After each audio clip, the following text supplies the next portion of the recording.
In the June garden, we learned a lot of great information from the Clallam gardeners. But today, in the July garden, here we are in a real garden, and we're going to learn really how to do it. Adriane, can you tell us about the peas? Okay, the peas were probably one of the first plants that went out this year, and I started them in February inside. In March 15th, they went out and I planted them. And so here we are, and we can see almost into July how they're bearing their fruit, and lovely, beautiful flowers. And there's a variety of peas. There's snow peas, sugar peas, and shelling peas. So they're all growing here together. And I'm not saving the seed of these, so I'm not concerned if they mix. So Adriane, if you're planting different varieties together, what's the problem with them mixing? Well, if you want to have, say, a certain kind of a pea and you mix it, it's going to be different, and so you've lost that variety. So basically, if you want to save a certain variety of pea, there's a distance that you plant quite a ways away. And with this, I'm not doing that. First of all, I don't have the space. I do save seeds of lettuces and things, but on this I don't for that reason. So I don't care, but someone who's trying to maintain a certain kind of a seed and have it be consistent every year wouldn't want to mix it. So if you had an heirloom seed or one variety you absolutely loved, you said next year I'll plant a lot more of these. Right. Then I would just grow that. And I wouldn't grow anything else with it. And then they're very easy to save, these seeds. Obviously, you just save some of the peas from at the end of the year and put them away, and you can plant them again the following year. And I also do a lot of mixing of different, I don't do a monoculture of just one thing. I mix a lot of different plants together. And the purpose of that is, one of the purposes is if you have a pest and you have all of one particular kind of plant planted in one area, the tendency is the pest will just go ahead and decimate the whole area. But if you have spinach here and spinach there and lettuce here and lettuce over there, whatever, you don't have to worry about having the same kind of damage. So we have here a combination of lettuces and spinach and some cilantro starting to come up and some leeks, and there's some fennel there. So there's lots of different things happening. These on the edge here, the chives, they come back every year, and these are about ready for me to cut down. They've been blooming for a while, and I'll cut them right down. I'll feed them with some nitrogen, some compost or something, and then they'll come right back up again. And I think the other thing to point out is that a lot of these things that you have here would bolt if they weren't shaded.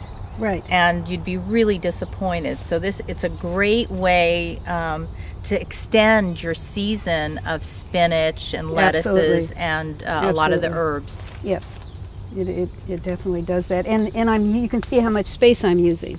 So that I'm trying to plant, I mean, some of the principles in permaculture, many of you probably know, is basically, first of all, caring for the earth, caring for people, and then sharing the bounty. And so the more that I grow here, in the best use of space that I have here, the more food that I'll have to share. And part of it goes to sharing with people, and part of it goes to sharing with the different animals and critters that I share this garden with. So that's the purpose of growing lots and using all the space well. And that's also the point of the keyhole bed that we're standing in, because we're taking up a lot less path room in this narrow space than we would if we had long beds that were planted that way. Okay, so here, Pamela, is an example of some kale and chard that I started, again, inside the greenhouse and have planted out. And I've uncovered it so that you can see how well it's doing, but most of the time I leave it with the row cover on, and I'll show you later actually how to do that, okay?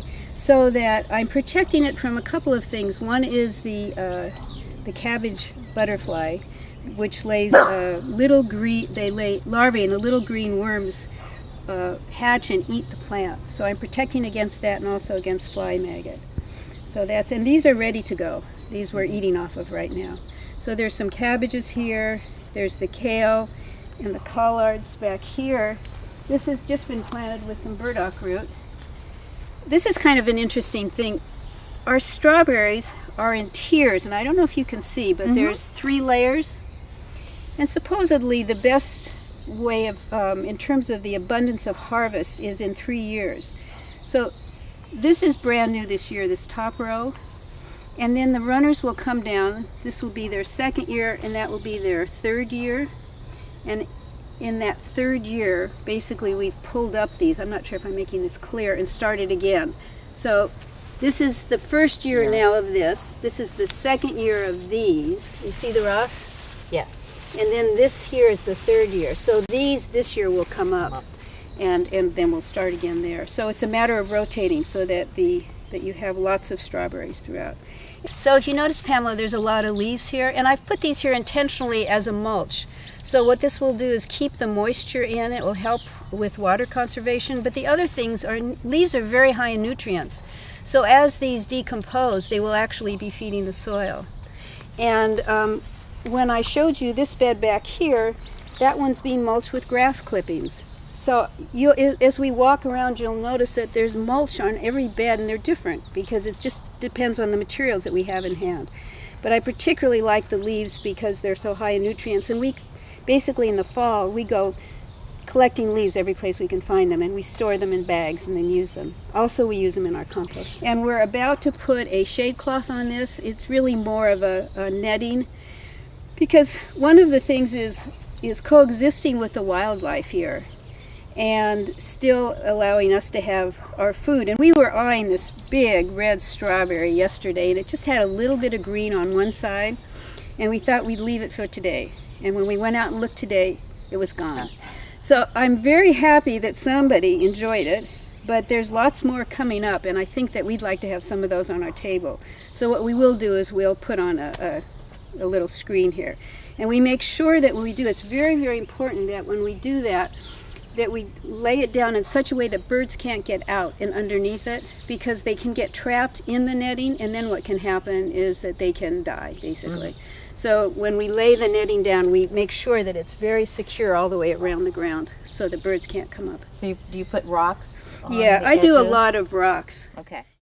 So I'm going to show you how we actually do this row cover.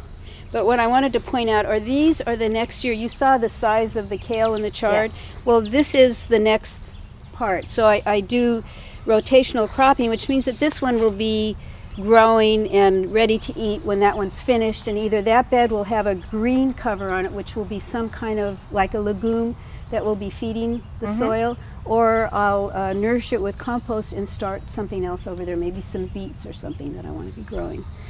And when we talked about mulch, this is the clippings from our yard that is too large to really be composted well in our compost. So we put this through a little chipper, and this is another way that I create mulch, is just with the yard clippings. So Jim's going to show, and you also might notice as long as we're here, do you see the drip system, Yes. the lines here? So this is a really good way to water because it's right down against the ground, and I think it's good in conserving water. The thing is, let me say a couple of things. Before you put mulch down, it's very important that the soil be wet, because if you put mulch down on dry soil, then you're holding in dryness. If you put mulch down on damp soil, then you keep the soil damp.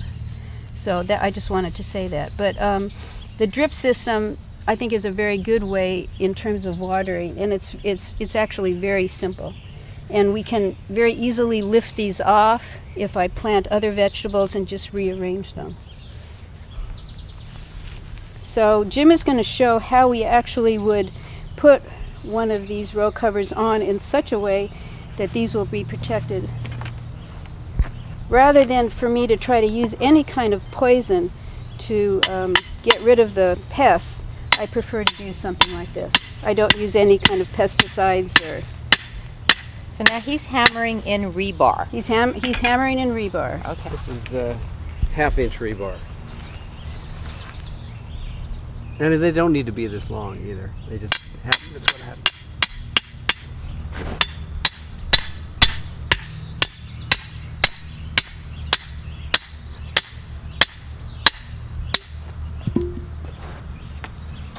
So that's PVC And these are bent pipe. because I've been using them year after year. Usually, originally they'll come straight. Yeah, we reuse these. We don't need to throw them away. So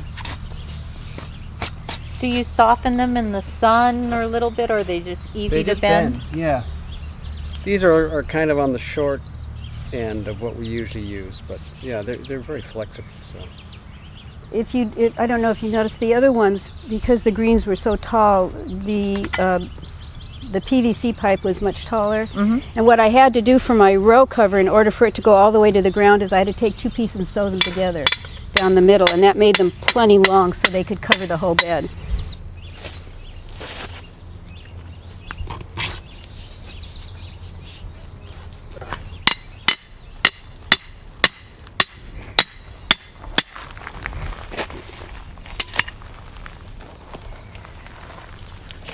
This is a pretty inexpensive way too to make this protection. You could get the PVC pipe and the rebar at the hardware store. This end is gotten.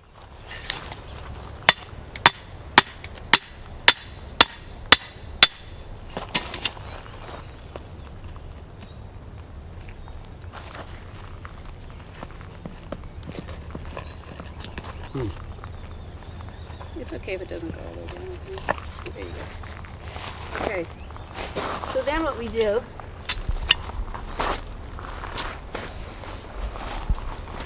is we lay the row cover over the bed, and you might notice as we do this that there's some, you notice the tape on the cover? So we reuse this year after year as much as we can before we have to retire it. So when there's slight little tears, we just put the tape on it and that will keep it. And then there are real professional kind of tie downs you can get at gardening stores and catalogs, but we find that rocks work just fine. And so I set them around so that the wind doesn't blow that up. So now these greens will get plenty of sunlight through this, and at the same time, if I needed to spray them extra, I can right through this row cover, and they'll be protected from the larvae from the flies, the fly maggots, and also from the cabbage lopers. Do you get a lot of wind here? No, actually this is a very protected site because of the trees, and so I don't find the need to put the clips on these, but if you were in a windier site, you would definitely want to clip this down to help the row cover not being blown in the wind. So yes, this is a pretty protected place right here. So Pamela, over here is the garlic. This was planted in the fall, and I'll harvest it probably within the next month or so. I wait for a certain amount of these top leaves to go brown, and that gives me a sense that it's getting ready to be harvested. But what you see on top here are the garlic scapes, and there's a controversy. Some people say if you cut these all off you get bigger heads, and some people say you don't. I kind of experiment and do part. I cut some and don't cut some, and I haven't really seen a big difference. But I tell you why I love to cut these, because they're delicious to eat. And you can cut them up in little pieces and saute them. One of my favorite things is to take the scapes and make garlic pesto. And basically you just put them in a food processor with olive oil and pine nuts, and just like you would with basil, only you use this instead, and it's called garlic pesto. It's delicious. So there's all kinds of good use to be able to enjoy these. And over here, these smaller ones here are shallots, and you can begin to see there's some nice heads in here. So they're getting ready.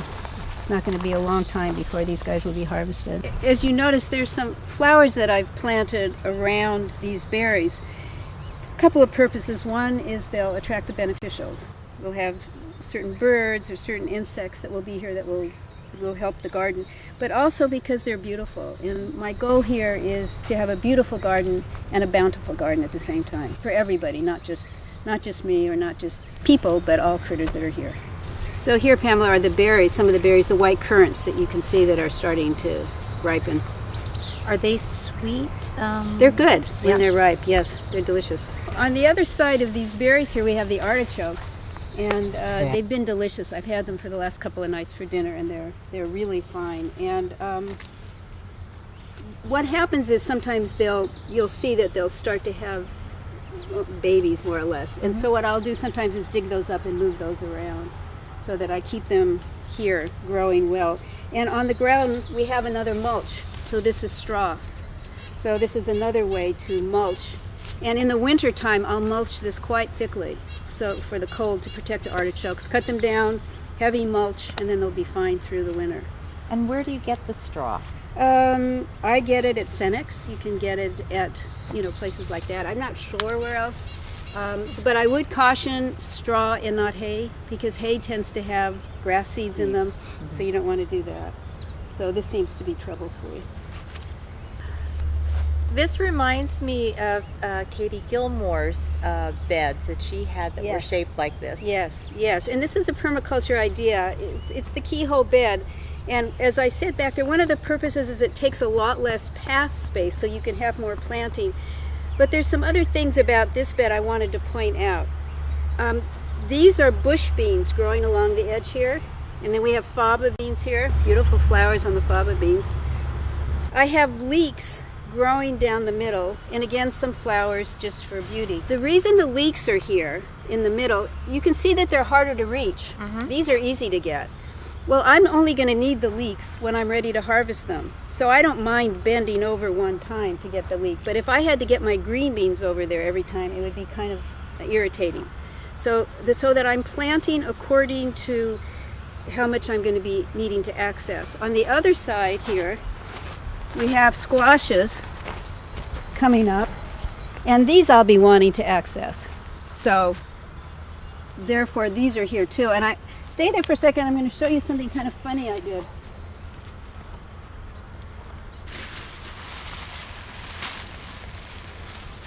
When we had our really cold spell, I put the squashes out. I started them with seed and brought them out.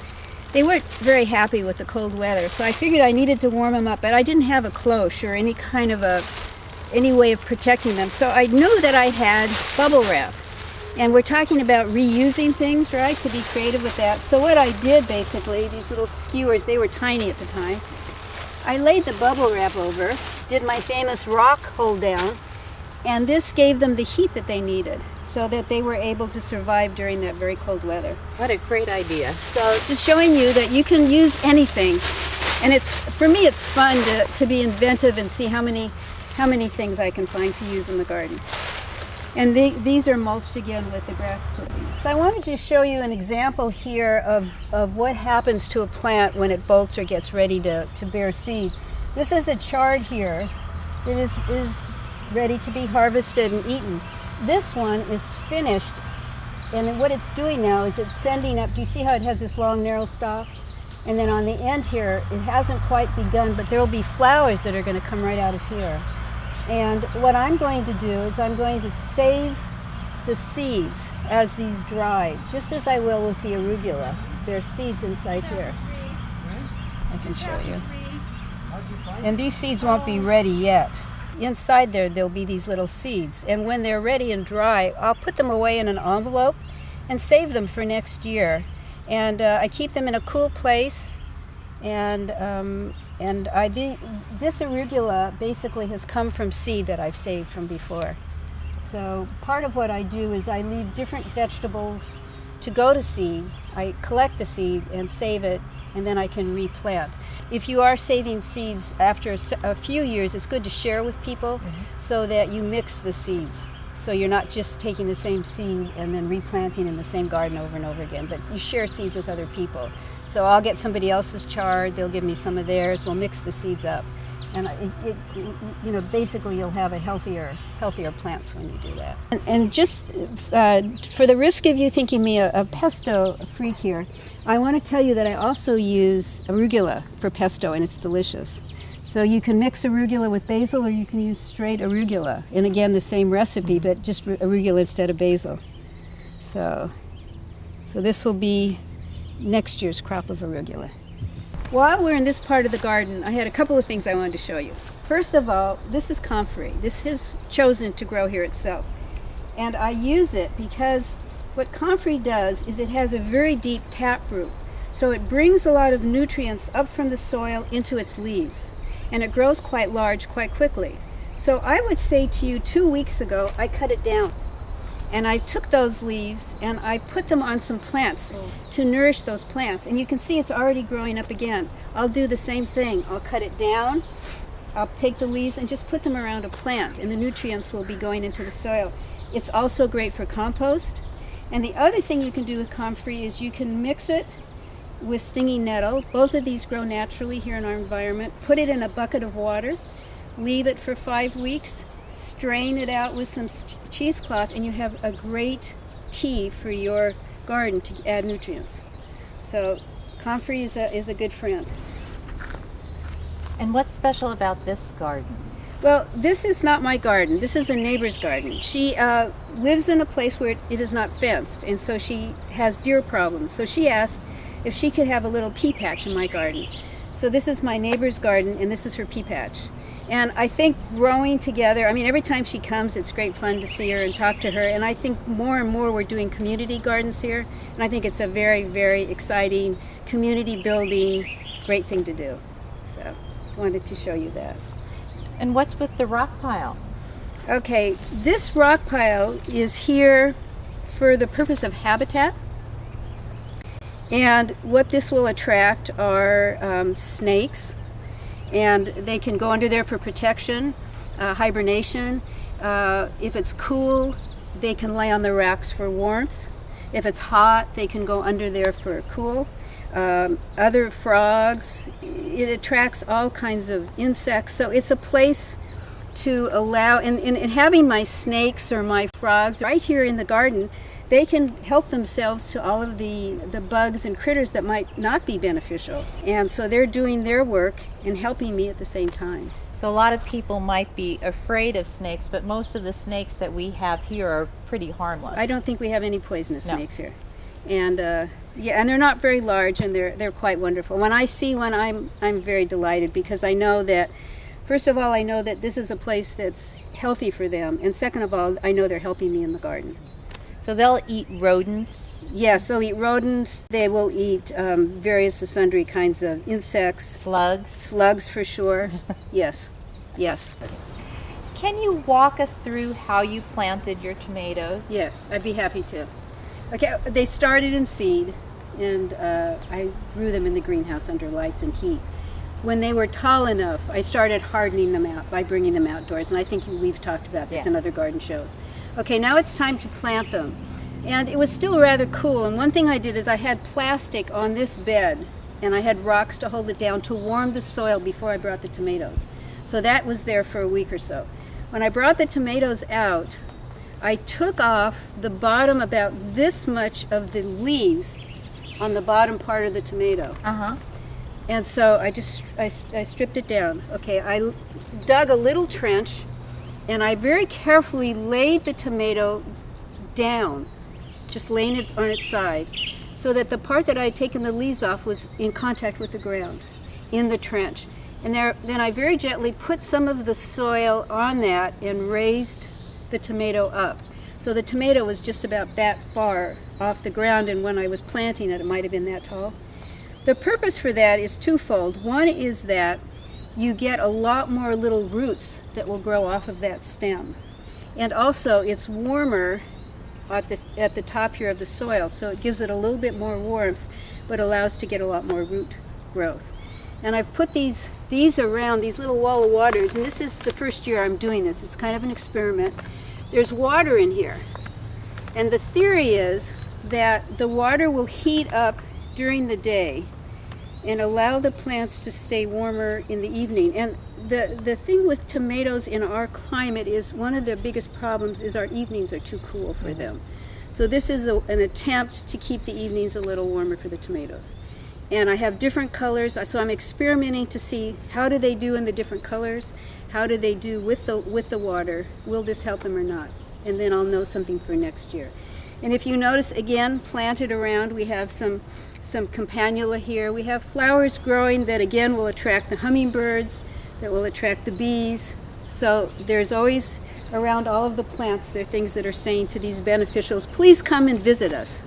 Well, this is a really interesting snag, and I see it's almost like a nursery tree. You have things growing in it. I know. I can't resist any place that there seems to be a space to grow something. So we have some sweet peas growing here on the top, and then I've planted some sweet peas on the bottom. This rusty screen here, we helped a friend clean out a garage, and she asked us if we would take it to the dump. And I asked her if she minded if I didn't take it to the dump. So it's become a little trellis for me here, for the sweet peas to grow up, and the sweet peas to grow down. And then we have a little thyme, and then we have some nasturtium, and then down there is a little sword fern. The sword fern did itself. I didn't plant the sword fern. It decided to be there.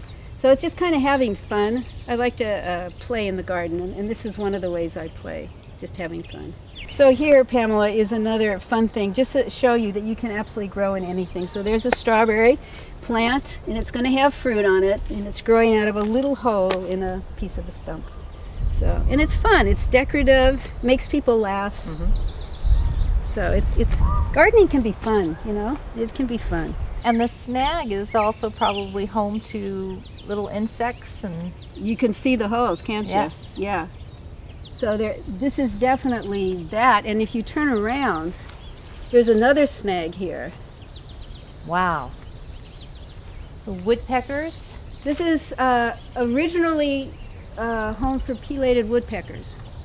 And they're capable, of course, of making these wonderful big holes that then allows entrance for other critters to come. And I don't know if you know, but there's about 75 species of birds and mammals that will nest or den in a snag.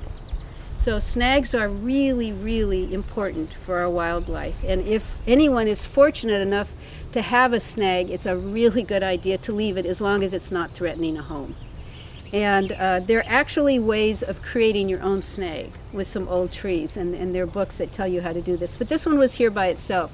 So when the woodpeckers left, the squirrels came, and they lived in there. And what was really funny is they would take the pieces of the row cover, I guess for nesting material, into the snag, and I would look and I'd see these white, like flags, flying in the wind out of the holes of the snag. Well, a couple of weeks ago, we were very fortunate. I was standing here with a friend, and I heard this strange sound and saw kind of like a gray cloud coming over, and we just watched as it came, and all of a sudden we saw a swarm of honeybees, and there are now honeybees living in the snag. Oh, wow. So we're very delighted about that, particularly because we know honeybees are struggling right now, and they'll have lots of food with the flowers to eat, and they'll have water in the area, so they'll be fine to stay here. And the thing is, will they make it through the winter? We'll wait and see. But we're very excited. And talking about that, one of the things that I do very purposefully about the flowers I choose to plant is, number one, that they be food for birds or bees and butterflies also. So I do that for food, but I make sure that there's blooms from the early spring all the way through into the fall, so that the animals will have, and the bees and the birds will have food to eat the whole time. And in the winter, I don't tidy the garden so perfectly. I leave the little seed pods on top, and I leave some of the leaf litter on the bottom, and that allows food for some of the birds and insects during the winter, and it also allows cover and protection for them in the cold weather. And also having the early flowers, you're also helping things that need to be pollinated earlier. That's right.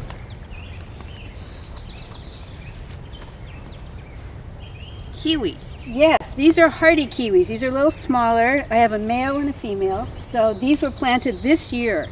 And they've actually grown quite a bit. I mean, they were about that big. But they will grow over the trellis, and then we'll have the fruit to eat. And this is a great thing to do, particularly if you have limited space, is to garden vertically. So trellises are a great example of being able to grow things in a vertical fashion. And so the hardy kiwis are here, and I have something that I'll show you over there also. Looking up, Adriane, I noticed there's a little activity in your trellis here. Yes, we have a robin's nest up there, and there's 3 blue eggs sitting in there. I peeked when the robin was getting some food. And what you see, remember when I talked about the trellises, here's an arbor. It's the same thing of growing vertically. And on this one we have thornless blackberries. And what my idea was, is as I went into the garden to pick things, I could just pluck a blackberry and eat it. And they're delicious. They're large and they have a wonderful flavor. And this is maybe the blackberry's third year. So, and you can see all of the flowers. Those will all be delicious, scrumptious blackberries in a short while that I again will share. The robin knows where to put the nest. I'm not going to be getting all the blackberries, I guarantee you. So Pamela, just to show that you can grow in anything, and even if again you have a very small space, you can grow almost anything in containers. This whiskey barrel has burdock root in it. So burdock root is known to have a very long root, and it's going to do just fine in here. So people can never feel discouraged if they don't have a large space to grow a garden. They just need to get some containers they can grow right on their porch. This is a beautiful wildflower meadow. Does it have any purpose? It absolutely does. So purpose number one, it's beautiful. Number two, there's Austrian pea and crimson clover and vetch. And all of these kinds of plants fix nitrogen. So what this is doing, this soil here needs some help. It's a little bit compacted, it's clay. So this is helping to loosen the soil, to nourish the soil. In the meantime, we have bees coming here, getting their nectar. We have other kinds of beneficial insects. As you know, there's certain things like, we'll say like ladybugs, lacewings, things like that will eat aphids. So what we want to do is provide a place for a lot of these beneficials to have their own food. It also attracts lots of other insects. So the birds can come in here and forage and eat. So we're feeding, we're helping the beneficials to help us with the predators, and we're also nurturing the ground at the same time. One of the wonderful principles in permaculture is, can you do something and have it serve like a lot of purposes at once rather than just one purpose? And I can point out as we go around some of the ways that I think in terms of, okay, I need a fence here or I need a screen. It's not just a screen. What else can I do to help the other critters around? And you can see how these flowers are just beautiful. The crimson clover are kind of finishing, but a month ago this was just a solid mass of red. And what you can do then is you can turn them into the soil, and then they'll biodegrade, they'll nourish the soil. This is something new that I'm trying this year. I've had mason bees before in a mason bee box, but these straws are something new, and so those 3 straws outside the container I received in the mail and I put in my refrigerator over the winter. On March 1st, and now I'm hearing you take them out when the dandelions start to bloom is the time. But anyway, you put them in, and Jim, my husband, built that little box to shelter the can from wind and from rain. And the mason bees hatched out, or actually they hatched out, they ate their way through those. And they're native to the Pacific Northwest. They're very early pollinators. They can fly around in 50-degree weather where the honeybees need it to be a little warmer. They're cozy inside when the mason bees are out. So if you have some fruit trees and things that you want early pollination, the mason bees are great. They're very gentle. You don't have to worry about them with your pets or with your children. And they'll hatch out, they'll gather their nectar, they fill it up, they fill a hole to a certain amount so there's enough nectar. The female will then lay an egg and then seal that space up, and then she'll collect more nectar, lay another egg, seal that up until the straw is pretty well filled, and those eggs will hatch in the fall. And they actually kind of spin a cocoon. They hatch in the spring, and they'll spin a cocoon. And the bees will actually hatch, but they won't leave that until the next spring. So those were all empty, and I count now about 10 that are sealed. So that's a lot of mason bees that will be here next year. And as you can see right behind us, I have an apple tree and a cherry tree that needs pollination. So it's very good to have something like this so close to areas that you want to be pollinated. And it's on a protected south wall, because that's the kind of environment that they want to be so it keeps them a little bit warm being on the south wall. Keeps them a little bit warm. They're protected from water and they're protected from wind. And there is no queen here. They don't make honey. They basically are pollinators, and they serve a wonderful purpose. They're smaller. They're kind of blacky green color. So I'm pretty excited with them, and we'll see how they do next year. And so they'll come back all the time. This is their home now. Right. And what I'll do is, because you don't want mites to form in the straws, so what I'll do after the bees have exited those straws is I will take them out and put in fresh straws. So it's always clean for them when they put their eggs in for the next time. So therefore there's not disease that's being generated. So what are the benefits of the straws compared to the boxes that we see that have the holes drilled? Oh, there's one going in right now. Did you see it? Yeah. The benefits of the straw is the size of the straw is species specific, which means that it is exactly the size that's appropriate for that size bee to go in. And so we have those in our, we can get straws anywhere and have them in our kitchen. So we can make a little box or get a coffee container and put our own straws in it. So it's very easy to make. The second thing is that the straws are easy to come out. When I had the box, I found it more difficult to clean out the holes, and it's very important to do that so that you don't create a problem with mites. The straws can be lifted out and discarded. Fresh straws can be put in. So as I talked about having flowers and being able to have food for the butterflies and for the hummingbirds and for the insects, here is a place here is a little sanctuary for the birds. And what you'll see is a little bird bath here. And there's a couple of things about bird baths that are kind of important to know is they should be relatively shallow. Birds don't like bird baths that are very deep. It's harder for them to be able to go in and out of, and so they like kind of a shallow one. And I don't know if you can notice, but there's a little drip that's going very slowly, and birds like the dripping water, so it attracts them. And it's very important. I regularly clean this. It's very important to keep the bird bath clean, so I scrub it out and so that they wouldn't pick up any kind of disease from the bird bath. And then right above it to the left is a bird feeder. You can see the birds enjoying it right now. And if you notice, this isn't out in the middle of an open area. They feel protected here. They have some branches that they can kind of go on and hide in, so that being able to feed the birds and also have them be safe away from domestic cats or things like this. This is a pretty safe area for them right here. So this to me is the heart of my garden, the compost. When I first moved here, I said this is hard pan, this is clay here. And the soil was so compacted, and then from construction of the house, it was like a rock. We had someone come with a rototiller, and the rototiller basically bounced off the ground. It was so hard. So the only thing I knew is to improve the soil. And I would say the key to that was the compost. And the key to growing my food is compost. And what this is all of the yard waste and scraps that we accumulate. And we put them in layers. And you can see here, we'll use the green that will come from the garden. Here's some that has just landed there from today. And then we'll layer it with the various layers. And I know you've talked about the compost before and how to make it. I can't stress how important this is. That's kind of scary. Okay, the machete. The machete is used for cutting up, and I'll demonstrate right now. It's for cutting up the larger pieces of green. Because the smaller they are, the quicker they'll decompose. So it stays here, and it's the only use. That's the only thing we use it for. Promise you, it's safe. And you may have talked before about the different piles.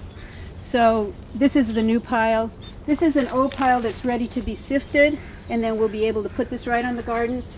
And very simple to make. Just some pieces of wood.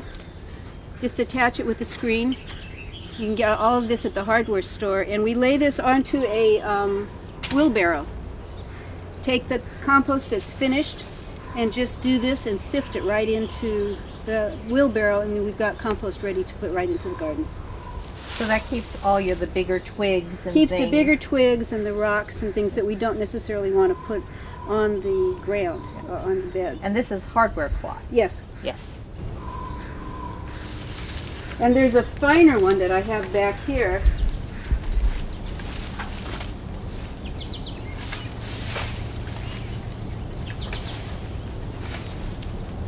That I use for the worm compost.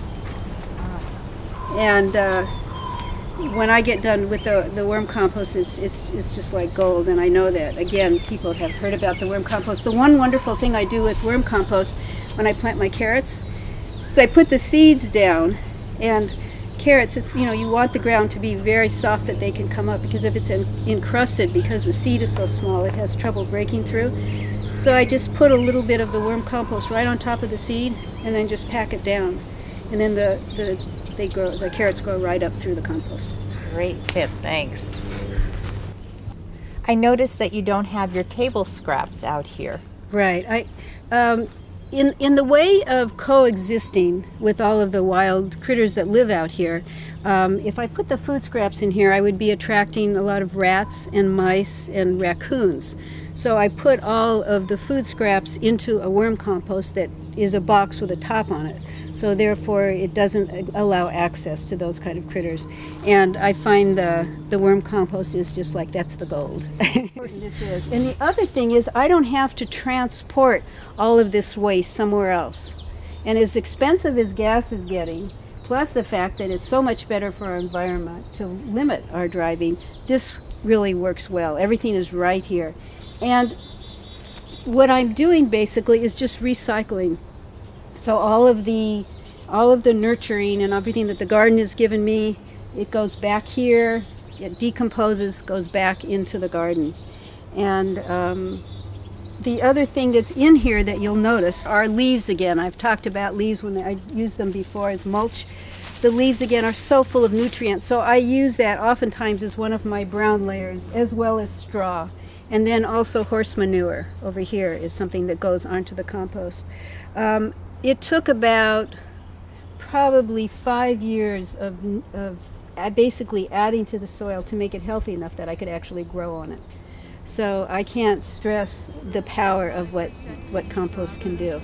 Earth is my hope for the future in my garden. Earth is my trusted partner. Earth is my nurturing mother. I plant carrots. Earth is my protecting father. Earth is my beloved child. In my garden. Earth is my trusted partner. Earth is my nurturing mother. I plant carrots. Earth is my protecting father. Earth is my hope for the future.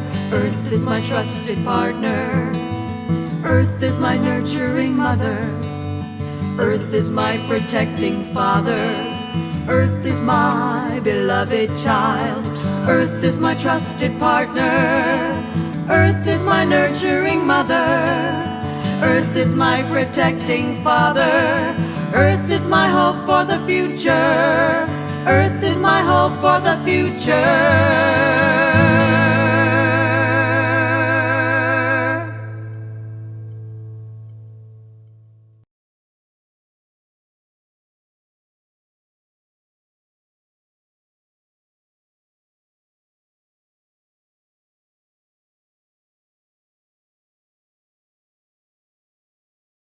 So I'll show you that later. And you can see how these flowers are just beautiful. The crimson